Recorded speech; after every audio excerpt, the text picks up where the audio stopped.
pergunta, Daniel, vou jogar para você uma pergunta bem prática. Aliás, pessoal, quem está nos assistindo, se vocês quiserem perguntar para o professor Fernando Scaff, para o Eduardo Pugliese, para o Daniel, fiquem à vontade, tá? O chat é aberto, é para isso mesmo, para vocês poderem perguntar, tanto no grupo quanto no próprio YouTube. Vocês fiquem à vontade, a gente vai partindo para o final aqui, e aí eu vou lançar algumas perguntas. Fique à vontade, por favor, não se furte de perguntar, sejam questões operacionais ou questões ensaísticas, vocês fiquem à vontade para perguntar o que vocês quiserem.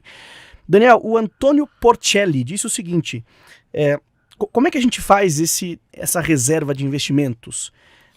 Tanto do ponto de vista do que reservar, eu reservo o benefício, eu reservo o tributo que eu deixei de ser pago, isso é possível fazer? Quer dizer, eu estou olhando para o passado, como é que eu vou reservar? A reserva, para começar, é do valor do benefício, né? Então você teve, para começar, né? Como é que a gente calcula esse benefício, né? O que é o benefício em si? Você tem uma tributação esperada para o Estado, então vamos supor, eu tenho uma isenção, mas a alíquota padrão é 18%, qual que é o meu benefício? É a aplicação desses 18% sobre determinada base. Esse seria o valor do benefício.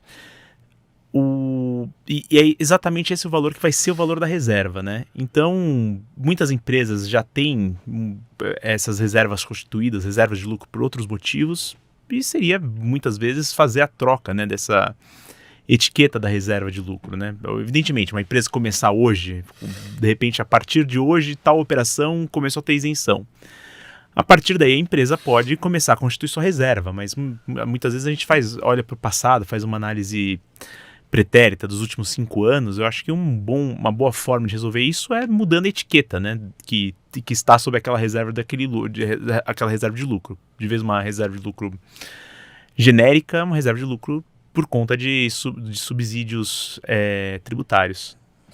Professor, o Eduardo Cardoso me mandou pessoalmente uma pergunta, disse o seguinte, eu não entendi se ele é um advogado, se ele é da empresa, mas ele tem um caso que ele trabalhou pessoalmente, que a empresa perdeu no CARF em voto de qualidade durante o tempo que a MP foi válida. E aí, judicializa a questão? Sem dúvida nenhuma. Eu não sei exatamente a data em que vai caducar. Junho, se não me Quando? engano. Acho que é junho. Não, eu sei que são os primeiros dias de junho. Eu não sei qual é a data, se é dia 3, é dia 6. Mas, cessados os efeitos da medida provisória, sem que o Congresso regule, e já vou te dizer que eu acho que eles não vão regular, sem que o Congresso regule, cai a medida provisória e volta a vigorar. Com efeitos retroativos, inclusive? Sim. Como se não tivesse sido Como se não tivesse existido. Portanto, todas essas decisões, elas ficam sem valer com voto de qualidade fiscal. Tá certo? Então você vai ter que judicializar, meu amigo. Não tem dúvida. Eu não sei quantas empresas estarão nessa situação, mas não são poucas. E a pergunta é, refaz o julgamento ou o empatou já é do contribuinte? Eu diria que empatou é do contribuinte. Agora, o fisco não vai aceitar isso. Você vai ter que judicializar. Vamos ser objetivos e práticos, não é? Você vai ficar quietinho no seu canto, dizendo, não, tem uma teoria que diz... Não. Entre com ação em base com pareceres para você poder dizer. O fisco tem que aceitar que há retroação por força do artigo, vou chutar aqui de cabeça, acho que é 62 da Constituição, que diz que se não for apreciado, caduca a medida provisória e ela pode ter os seus efeitos valendo? Pode, desde que o Congresso regule os efeitos. Se o Congresso silenciar, caduca tudo, é como se nunca tivesse havido aquela medida provisória. O professor Sérgio Rezende Barros falava que era a vergonha do Congresso, quando ele não... Era para demonstrar o tamanho da vergonha que é o Congresso não regulamentar uma medida provisória que caduca.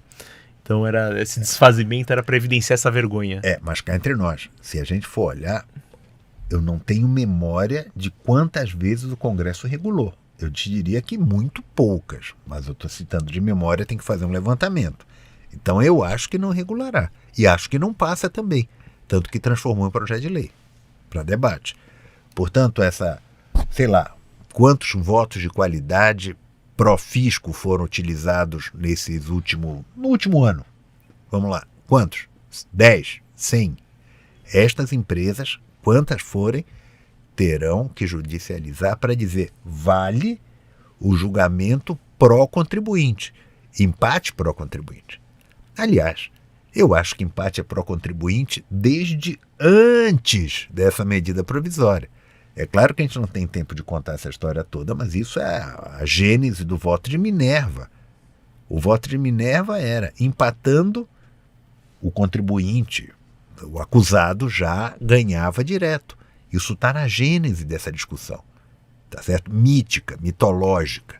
Então, a base é esta. O contribuinte, no caso, é acusado. O fisco aponta um dedão na cara do contribuinte dizendo: você fraudou a arrecadação. Há uma acusação aqui. Então, empate é pró-contribuinte sempre. A lei que foi alterada há 4, 5 anos é que formalizou isto de maneira clara. Empate pró-contribuinte. Agora, esta medida provisória que reverteu isso, voltando a uma situação prévia, onde o empate era pró-fisco, esta lei, esta medida provisória é inconstitucional. Independente disso, ainda tem o problema da caducidade. Quer dizer, você tem várias camadas de discussão jurídica aqui nesse âmbito.